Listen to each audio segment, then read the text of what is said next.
कुछ लोग कहते हैं कि गुरुजी पंडित जी मैं हमेशा व्रत रहता हूँ, लेकिन जिस चीज का व्रत रहना चाहिए वो एक भी मिनट नहीं रह पाते। व्रत सत्य बोलने का संकल्प लेना चाहिए। बहुत माला जप रहे हैं और जिसका भी फोन आए जिधर भी जाना है बताओ अभी बस निकल पहुंचने वाले हैं, और भले घर में बैठे बैठे आराम से व्हाट्सएप चेक कर रहे हो।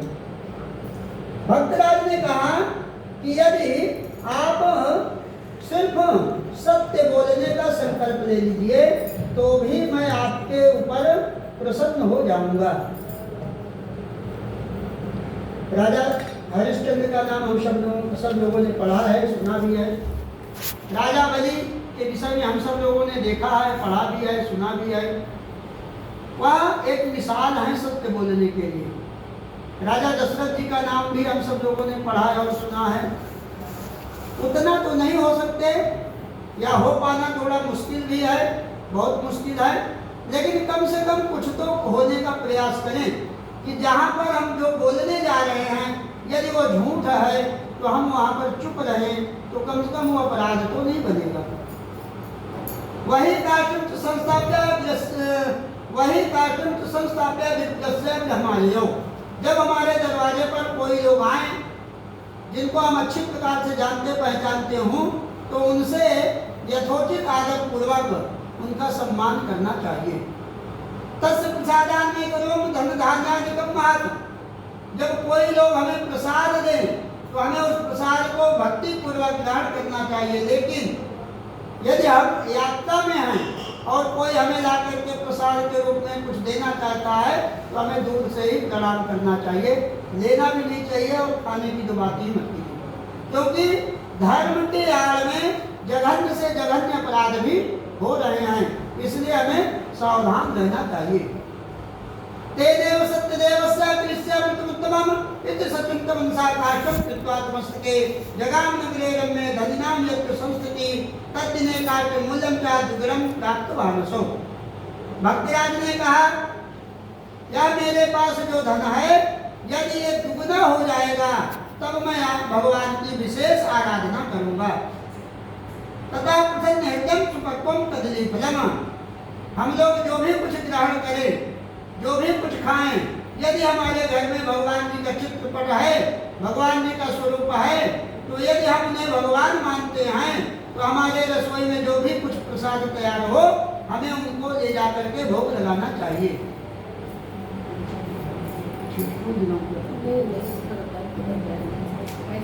जैसे बैठे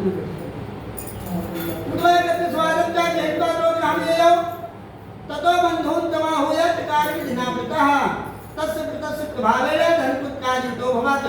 भगवान को भोग लगाने खाने से हमारे पास जो कीमती चीज आएगी वह है हमारी बुद्धि शुद्ध रहेगी। यह लोके सुखम भुक्त्वा, यह लोके सुखम भुक्त्वा, जब तक इस संसार में रहेंगे सुख भोग करेंगे और अंत में सत्यपुर वैकुंठ धाम को प्राप्त करेंगे। प्रेम से जयकारा लगाइए सत्यनारायण भगवान की, वृंदावन बिहारी लाल की, राघवेंद्र सरकार की।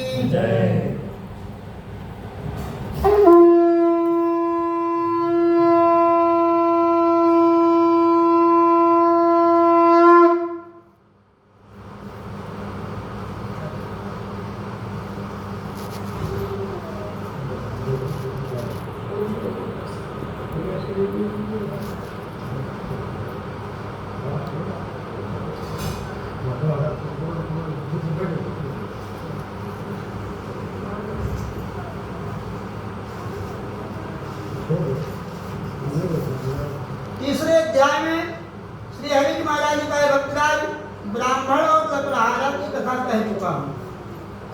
जिसने इस व्रत को किया वह कह रहा हूँ। प्राचीन समय में उनका मुख नाम का एक राजा था। वह राजा जितेंद्रिय था, सत्यवादी था, प्रतिदिन मंदिर में जाने वाला था। वह मंदिर में जाकर ब्राह्मणों को इतना दान देता था कि ब्राह्मण प्रसन्न हो जाते थे। उल्कम राजा की पत्नी कमल के तुल्य मुख वाली सती थी। वह सती इस प्रकार की थी कि भद्रशिला नदी के किनारे अपने स्वामी जी के साथ भगवान सत्यनारायण स्वामी पूजन कर रही थी। इसी समय साधु नाम का एक बनिया व्यापार के लिए, अगर कोई उस बिरादरी से ताल्लुक रखता हो तो नाराज मत होइएगा। साधु नाम का एक बनिया व्यापार के लिए बहुत धन लादे हुए उस स्थान पर पहुंचा और नौका को नदी के तट पर खड़ी करके बनिया ने राजा के समीप जाकर देखा। राजा अपनी श्रीमती जी के साथ, धर्मपत्नी जी के साथ भगवान विष्णु जी का पूजन कर रहे हैं। उसने राजा से विनय पूर्वक पूछा कि हे राजन, आप प्रेम पूर्वक किसका पूजन कर रहे हैं और किस लिए कर रहे हैं? आप विस्तार पूर्वक कहिए, मैं सुनना चाहता हूँ। राजा बोले, हे साधु महाराज, मैं सत्यनारायण स्वामी जी का पूजन कर रहा हूँ। बंधुओं के सहित इस पूजन करता है कि मेरे पास राज्य है, संपदा है, सब कुछ है, परंतु संतान की कामना के लिए यहाँ व्रत में पूजन कर रहा हूँ। जाने क्या बाबू, उठना है जो पहने उसको निकाल, ये वाला नहीं, वो नहीं, अब आप जा सकते हो। राजा बोले, हे साधु महाराज, मैं सत्यनारायण स्वामी जी का पूजन कर रहा हूँ। परिवार के साथ इस पूजन का अर्थ है कि मेरे पास राज्य है, संपदा है, धन है, सब कुछ है, परंतु संतान की प्राप्ति की कामना के लिए मैं यह व्रत कर रहा हूँ। साधु ने भगवान का व्रत इस दुख से मुक्त कर सकता है। राजा के वचन को सुनकर साधु बनिया आदर पूर्वक बोला, हे राजन, आप इस व्रत की संपूर्ण विधि कहने की कृपा कीजिए, मैं भी इस व्रत को निश्चय करूंगा। तदा व्रतम करिष्यामि यदा मे संततिर् भवेत् इति लीलावती प्राह पत्नी साधु सप्तमः। श्री हरि महाराज ने कहा, साधु की भार्या लीलावती अपने पति के वचन को सुनकर बोली, हे स्वामी, कल प्रातः काल ही यह व्रत और पूजन किया जाए। बनिया बोला, अभी व्यर्थ में क्यों धन नष्ट करोगी? जब संतान हो जाएगी तब पूजन किया जाएगा। इसके बाद स्त्री ने प्रश्न किया कि क्या पुत्र से बढ़कर धन मूल्यवान है? बनिया का एक प्रकार उत्तर सुनकर स्त्री लीलावती चुप हो गई और पति युक्त प्रसन्न चित्त वाली लीलावती भगवान जी के प्रसाद से 10 महीने के बाद एक सुंदर कन्या का जन्म हुआ। कन्या रत्न सदृश थी, सुंदर थी। माँ दिन दिन इस प्रकार बढ़ने लगी जैसे शुक्ल पक्ष का चंद्रमा बढ़ता है। नित्य प्रति कला बढ़ने से उसका नाम कलावती रखा गया। उसके बाद लीलावती अपने पति से मधुर वचनों में बोली, हे स्वामी, आपने प्रतिज्ञा किया था, संकल्प लिया था कि जब संतान हो जाएगी तब भगवान जी की कथा सुना जाएगा, क्या वह ना करोगे? साधु ने कहा, हे प्रिय, इस कन्या की बरही छठी इत्यादि में बहुत धन खर्च हो चुका है, इसलिए जब कन्या की शादी विवाह का समय आएगा तब दोनों काम एक साथ करा दिया जाएगा। इस प्रकार अपनी स्त्री से कहकर साधु बनिया नगर में घूमने चला गया। भगवान की कृपा से कलावती कला बढ़ती हुई थोड़े ही समय में पिता के घर में सयानी हो गई, अर्थात विवाह करने के योग्य हो गई। अतः दूतों को बुलाकर कहा, मेरी कन्या के लिए सुंदर श्रेष्ठ कोई लड़का खोज कर ले आओ, जिससे मैं अपनी कन्या का विवाह उनके साथ करा दूं। एक लड़के को राजा के दूत लोग एक लड़के को लेकर के आए। जो लड़का जात का कुलीन था, उसे लाकर दूत लोग बोले, हे स्वामी, क्या बालक है? दूतों के मुख से यह वचन सुनकर साधु बनिया अपनी कन्या का विवाह उस बनिया के लड़के के साथ सुंदर तरीके से निर्विघ्नता पूर्वक करा दिया। विवाह होने के बाद निश्चय किया कि अब कहीं व्यापार के लिए चलना चाहिए। मकान बनाने के बाद आदमी खाली हो जाता है और शादी करने के बाद भी खाली ही हो जाता है। दामाद को साथ लेकर के, क्योंकि व्यापार करने के लिए 2 लोग चाहिए कम से कम। एक जब सामान कम पड़े तो वो लेकर के आए मार्केट से, एक बैठे बैठे उनको बेचे। तो दोनों लोग दामाद को साथ लेकर के व्यापार के लिए घर से बाहर निकला। रत्नसागर नगर में पहुंचकर सागर के समीप नौका खड़ी करके दामाद के साथ व्यापार करने लगा। रत्नसागर नगर के स्वामी चंद्रकेतु राजा थे। उस समय सत्यनारायण भगवान ने प्रतिज्ञा व्यक्त साधु बनिया को श्राप दिया कि तुमको भविष्य में कठिन से कठिन महान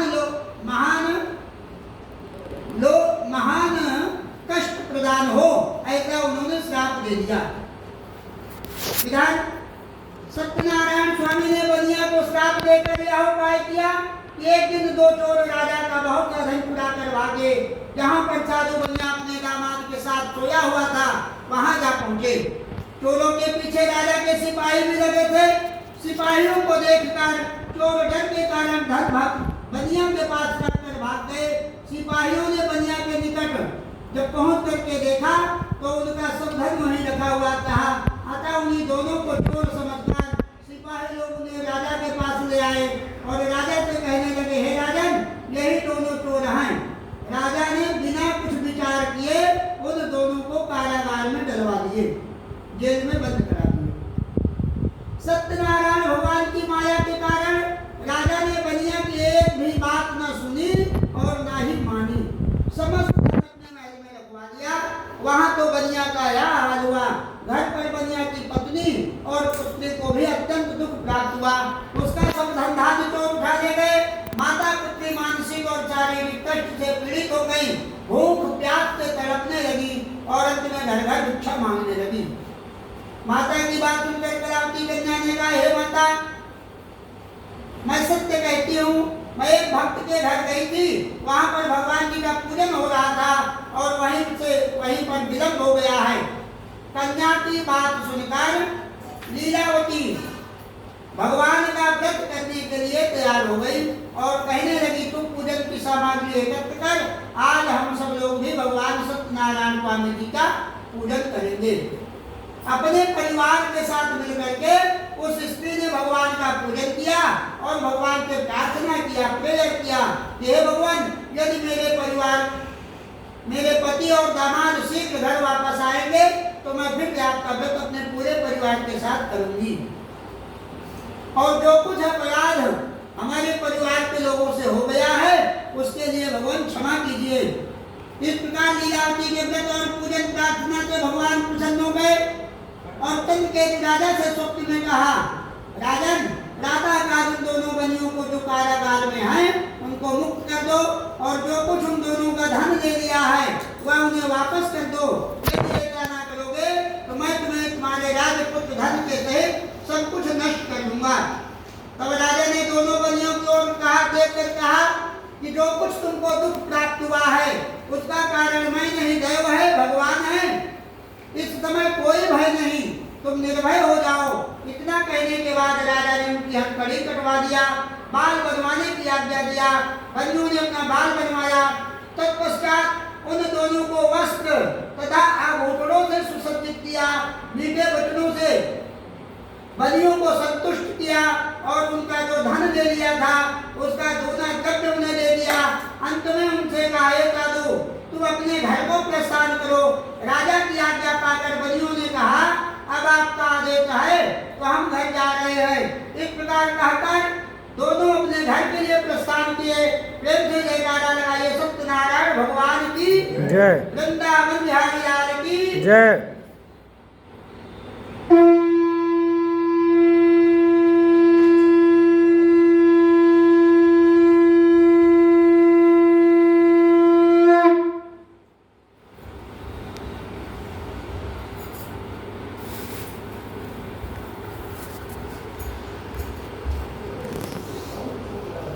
चौथे अध्याय में श्री हरि जी महाराज का वक्तव्य,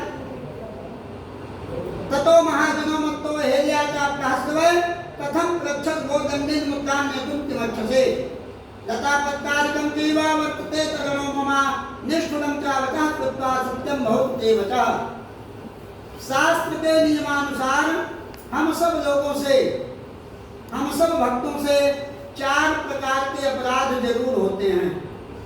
कोई व्यक्ति ये नहीं कह सकता कि हमसे पाप नहीं होता है। पहला अपराध, जब हम लोग रास्ते में चलते हैं, गाड़ी घोड़ा के नीचे जितने भी 84 लाख योनियों में जो भी छोटे मोटे आते होंगे वो बचते नहीं हैं। उसका भी अपराध अपने सर पर ही लगने वाला है। अग्नि का काम है जलाना, चाहे धोखे से छू जाए तो, जानबूझ के छुए तो भी जलाएगा ही कुआं। चाकू का काम है काटना, चाहे आप जानबूझ के और चाहे धोखे से हो जाए। ठीक उसी प्रकार से रास्ते में चलते हुए जो अपराध बनता है।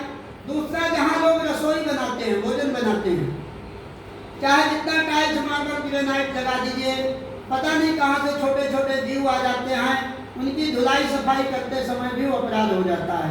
जो लोग रसोई सिद्ध करते हैं उनको पता है, मजबूरी है का करें। तीसरा अपराध है जिनके घरों में बहन बेटियां बहुएं हैं, 14 साल के ऊपर से लेकर के फिर लगभग 46-47 साल तक, महीने में 7 दिन तक उनके हाथ का ना तो पानी पीना चाहिए, ना भोजन करना चाहिए, और उनसे कोई काम भी नहीं कराना चाहिए। लेकिन मजबूरी है, व्यवस्थाएं कुछ ऐसी हैं सामाजिक, तो मजबूरी है, करना पड़ता है। लेकिन कम से कम उस समय कुछ छूना नहीं चाहिए। लेकिन यदि छूना भी पड़े, काम भी करना पड़े मजबूरी में, तो उस अपराध से बचने का एक तरीका है। एक ऋषि पंचमी का व्रत होता है, भाद्रपद मास में होता है ऋषि पंचमी का व्रत। उस ऋषि पंचमी का व्रत करने से जो दोष लगता है, XYZ सभी अपराध उस समय के, वो सब अपराध नष्ट हो जाते हैं, ऐसा शास्त्र का मत है। इसलिए ऋषि पंचमी का व्रत जैसे ही 13-14 साल की बेटियां हो, वैसे ही उनको ऋषि पंचमी का व्रत रखवाना प्रारंभ कर देना चाहिए, और तब तक रखवाना चाहिए जब तक कि ऐसी स्थिति प्राकृतिक रूप से होती है। साल में एक ही व्रत होता है, वह भादव महीने की शुक्ल पक्ष की पंचमी तिथि को। करवा चौथ रहने से उतना ज्यादा प्रभाव नहीं होगा, ऋषि पंचमी का व्रत रहने से, करवा चौथ रहने से बहुत ज्यादा प्रभाव नहीं होगा, तीजा व्रत रहने से बहुत ज्यादा नहीं प्रभाव होगा। लेकिन यदि आप ऋषि पंचमी का व्रत रहते हैं तो उस अपराध से जब मुक्त हो जाएंगे तो बाकी जीवन में सब अच्छा ही अच्छा रहेगा। शास्त्र के नियमानुसार इन अपराधों से बचने के लिए भगवान का नाम जपना बहुत जरूरी है। जितने भी संत महात्मा हम आप देख रहे हैं, चाहे वो श्री प्रेमानंद जी महाराज हो, चाहे श्री राजेंद्र दास जी महाराज हो, चाहे श्री राजन जी महाराज हो, और भी तमाम संत जिनको भी हम देख रहे हैं, वह नाम जपने के लिए ही प्रेरित करते हैं। और वैसे तुलसीदास जी ने भी रामायण में लिखा है, कलयुग केवल नाम आधारा, सुमिर सुमिर उतर ही पारा। हम नाम जपते रहें, जिन पर हमारी आस्था हो, जिन पर हमारी विशेष रुचि अभिरुचि हो, जिनके नाम में उन्हीं का नाम का चिंतन करते रहें, तो भी हम इन सभी अपराधों से मुक्त हो जाएंगे। साल भर की पढ़ाई महीने 2 महीने में नहीं होने वाली है, उसके लिए प्रतिदिन का कोर्स आपको तैयार रखना होगा। उसी प्रकार से प्रतिदिन का अपराध हमारा जब नष्ट होगा, तभी जाकर के हमें लास्ट में जाकर के भगवत कृपा की अनुभूति हो सकती है। आज से हम सभी लोगों को एक मन में संकल्प लेना है, जहां पर भी हम लोगों को निमंत्रण मिले और जब हम लोग जाएं खाने के लिए, तो हम लोगों को एक बात का ध्यान रखना है और मन में संकल्प लेना है कि जहां पर भी हम लोग खाने के लिए जाएंगे तो थाली या प्लेट में उतना ही भोजन लेंगे जितना कि हम लोग खा पाएंगे। एक भी दाना आपके प्लेट में छूटना नहीं चाहिए, इस बात का ध्यान जरूर रखें। कुछ लोग कहते हैं कि गुरुजी ले तो लिए थे लेकिन स्वाद अच्छा नहीं था, इसलिए बाहर रखना पड़ा। आप खाने के लिए हम आप जाते हैं जहाँ कहीं भी बुलाया जाता है, जब तक यहाँ तक नहीं खा लेंगे वापस नहीं आएंगे, कटोरा लिए घूमते रहेंगे, प्लेट कटोरा लेके टहलते रहेंगे, जब तक इच्छा न, यहाँ तक का मतलब जब तक मन न भर जाए। शास्त्र कहते हैं खाओ मन भर, छोड़ो ना कड़ भर, एक भी दाना मत छोड़िए। यदि आपको ऐसा लगता है तो आप पहले थोड़ा सा लेकर के चख लीजिए, आपके अनुसार यदि उसका स्वाद है तो आप दोबारा लेकर के खा लीजिए, लेकिन आपके प्लेट में छूटने न पाए। कभी हम लोगों ने देखा होगा कि व्यक्ति बिस्तर में पड़ा हुआ है, श्वास ले रहा है, लेकिन अनाज का एक दाना खा नहीं पा रहा है। किसी को फुर्सत ही नहीं मिलती होगी कि ऐसा क्यों हो रहा है। तमाम ऐसे व्यवहारियों में, ना रिश्तेदारों में, कहीं पड़ोसियों में, कहीं ऐसा देखने को मिला होगा कि 4 महीने से बिस्तर में है, खाते नहीं है कुछ भी। उसका रीजन यह है कि जिंदगी तो बची हुई है, लेकिन उनके कोटे का अनाज खत्म हो चुका है, इसलिए श्वास लिया जा रहा है। खाओ मन भर, छोड़ो ना कण भर। जहाँ पर कथा पूजा होती है वहाँ 3 प्रकार के लोग जाया करते हैं। कितने प्रकार के? 3। 1 नंबरी, आगे 1 नंबरी, 2 नंबरी और 3 नंबरी। कैसे पता चलेगा कौन कितने नंबर के हैं? सब 1 नंबर के हैं। अब आप पहचान अभी सुन लीजिए, फिर आपको समझ में आएगा कौन कितने नंबर, और सबको अपना अपना पता चल जाएगा कि हम कितने नंबर में हैं। 1 नंबरी वो हैं जो कथा पूजा में जाते हैं, आराम से सिर्फ पंडित जी की बात सुनते हैं।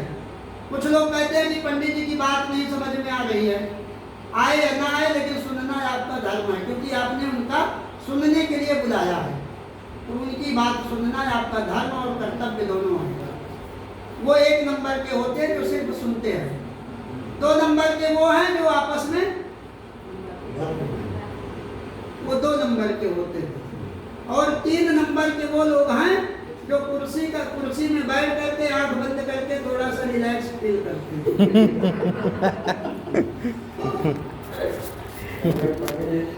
अच्छा तो लग रहा कोई आवाज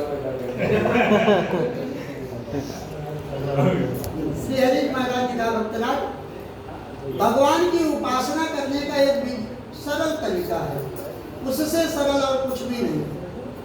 आपके घर में छत में बरामदा में जहाँ कहीं भी जगह आपको लगे, वहाँ पर एक बर्तन में पानी रख दीजिए और उसी के पास दूसरा बर्तन रख दीजिए और उसमें कुछ अनाज के दाने रख दीजिए। प्रतिदिन आपकी जिम्मेदारी बनती है उसको रखना है, चाहे उसमें 4 दाना ही डालें बर्तन में। मिट्टी, अब जैसे गर्मी का दिन है तो मिट्टी का बर्तन ला के रख दें, जिससे उसमें पानी ठंडा भी रहेगा, पक्षियाँ पिएंगे खाएंगे तो अच्छा लगेगा उनको भी। कुछ भी दाना रख दें।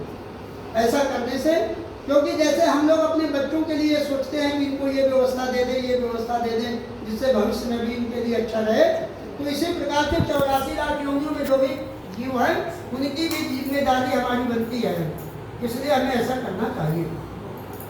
पहले के लोग कम पढ़े लिखे होते थे तो अपने दरवाजे पर लिखवाते थे शुभ लाभ, अतिथि देवो भव, अतिथि देवो भव, शुभ लाभ, सुस्वागतम। सब लोग पढ़े लिखे लोग होते हैं। गाय का दूध है, उनको शुद्ध चाहिए, पालने की जगह नहीं चाहिए, पालने वाला काम नहीं ठीक है। दूध दही मट्ठा छाछ सब शुद्ध चाहिए, लेकिन इसी कोई बात मत बताइए गुरु जी जो घर में रखना पड़े। पहले लोग गाय पालते थे और इस तरीके के शब्द दरवाजे पर लिखवाते थे। आजकल लोग दरवाजे पर घर के अंदर क्या पालते हैं और दरवाजे पे क्या लिखवाते हैं? इसका मतलब उस घर में रहने वाले सब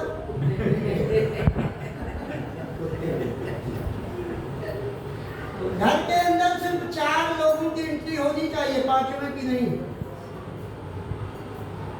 जीवों पर दया करनी चाहिए, जीवों पर दया रखनी चाहिए, लेकिन सबका एक स्थान निश्चित है। अधिकारी की कुर्सी में हम आप बैठ नहीं सकते हैं, तो जिसका जहाँ स्थान है वहीं पर अच्छा लगेगा तो ज़्यादा बेहतर रहेगा, उसका अच्छा रिजल्ट भी आएगा। कुत्ते की जगह घर के बाहर है, जो भी आपको खिलाना है, जैसे भी आपको सेवा करना है, एक उसकी जगह रख दीजिए, वहीं पर आप खूब सेवा कीजिए जा करके। लेकिन घर के अंदर माता पिता की एंट्री, देवताओं की, अतिथियों की, और जो भी हमारे यहाँ पुरोहित गुरु जो भी कुछ आए उनका यथोचित सम्मान हो। इन्हीं लोगों, कुत्तों की जगह कभी कभी जब लोग आपस में ज़्यादा बात करते हैं तो क्या बोलते हैं बुजुर्ग लोग? इसलिए घर का माहौल सात्विक बना के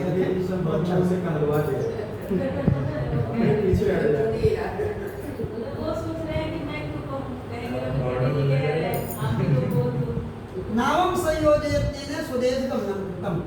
4 काम करने वाले को कभी जीवन में रोकिएगा मत।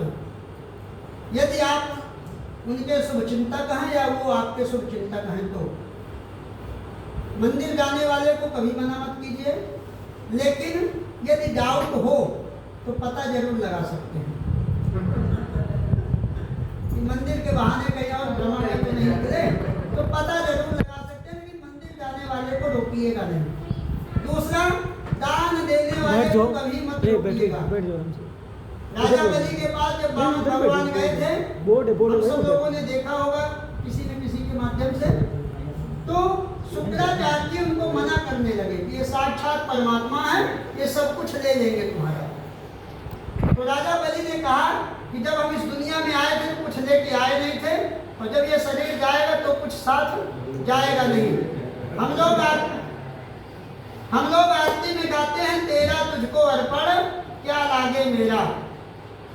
इसलिए दान देने वाले को मना मत कीजिएगा। यदि आपने मना किया तो जो शुक्राचार्य जी का हाल हुआ है वही मना करने वाले का भी होगा। फिर परमात्मा आपने देखा होगा तो कुशा का जो पीछे का भाग होगा बड़ा नुकीला होता है, तो वो शुक्राचार्य जी महाराज सोचे कि ये शिष्य के उसमें टोटीदार का लोटा होता था कि जल नहीं गिरेगा तो इनका संकल्प अधूरा रहेगा, तो शुक्राचार्य जी सूक्ष्म रूप बना के वहीं गिरा दिए। तो वामन भगवान ने कुशा के पीछे के भाग से चला दिए, तो उनकी एक आंख जैसी सीताराम हो गई। तो दान देने वाले को प्रयास कीजिए कि मना मत कीजिए, लेकिन जिसके हाथ पांव सलामत रहें और मांगने वाले को पैसा भी देने का प्रयास मत कीजिए। मांगा दोष भी आपके अकाउंट में जमा हो जाएगा। इसलिए कोई व्यक्ति कुछ हम 10 रुपए देना चाहते हैं, महीने का प्रसाद पवा दीजिए, भोजन करा दीजिए, वो पूरे महीने का दान हो जाएगा, क्योंकि रोज का आपका उसमें शामिल हुआ है। कभी भी खाने वाली चीजें जो अच्छी हो उसी को ही भगवान को भोग लगाना चाहिए। सात्विक चीजें, रसोई के अंदर कभी चप्पल जूता पहन के नहीं जाना चाहिए। रसोई को व्यवस्थित तरीके से सिद्ध करना चाहिए, फिर जिससे हमें लगे कि शुद्धता से कभी भी कोई भी आए तो हम उसको प्रसाद पवा सकते हैं। रसोई में जो प्रसाद बने, पहली रोटी गाय के लिए बनाना चाहिए और लास्ट वाली रोटी कुत्ते के लिए बनाना चाहिए। एक भक्त था, एक लेडी थी, उन्होंने हमसे पूछा कि गुरुजी हमारे घर में बड़ी उथल पुथल रहती है, ऐसा कोई उपाय बता दीजिए कि जिससे हमारे घर में भी सुख शांति आने लगे। हमने कहा बेटा ऐसा करो, पहली रोटी गाय के लिए बना लिया करो, गाय को खिला दिया करो, लास्ट वाली रोटी कुत्तों को दे दिया करो। कुछ महीनों के बाद फिर से हमारी उनकी दोबारा मुलाकात हुई, तो हमने कहा बेटा कैसा घर में अब ठीक ठाक चल रहा है? कहे नहीं गुरुजी वैसे के वैसे ही है। हमने कहा इतना बड़ा अपराध बना होगा कि अभी तक उसका प्रायश्चित नहीं हो पाया है। हमने कहा क्यों, गाय को रोटी खिलाती हैं रोज आपको? कहे हाँ गुरुजी बनाती रोज हूँ, जब आ जाती है बनाते बनाते तो दे देती हूँ, और नहीं आती है तो फिर जो है रखी रहती है, और जब बन जाती है तो फिर गाय वाली रोटी मैं खा लेती हूँ। हमने कहा फिर कुत्ते वाली रोटी? कहें स्वामी जी शाम के ड्यूटी से आते हैं,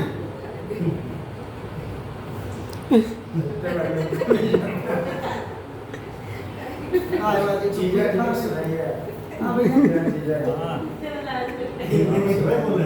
शाम को आते हैं वही रहती है, कुत्ते को दे आए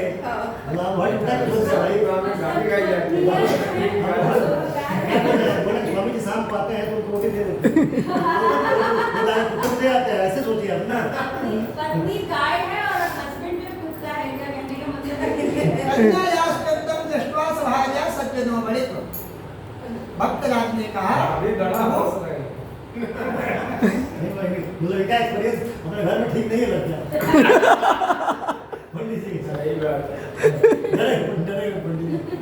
पत्नी जात से है। हमारा एक्सपीरियंस ये है कि हम अपने हाथ से ही बनाते खाते हैं, तो इसलिए मैं कुत्ता है ना गाय। इतना डरते हैं बीवी से? नहीं बीवी से इतना डरते हैं, खुद बताते हैं, खुद बताते हैं। क्योंकि उपासना करने के बहुत से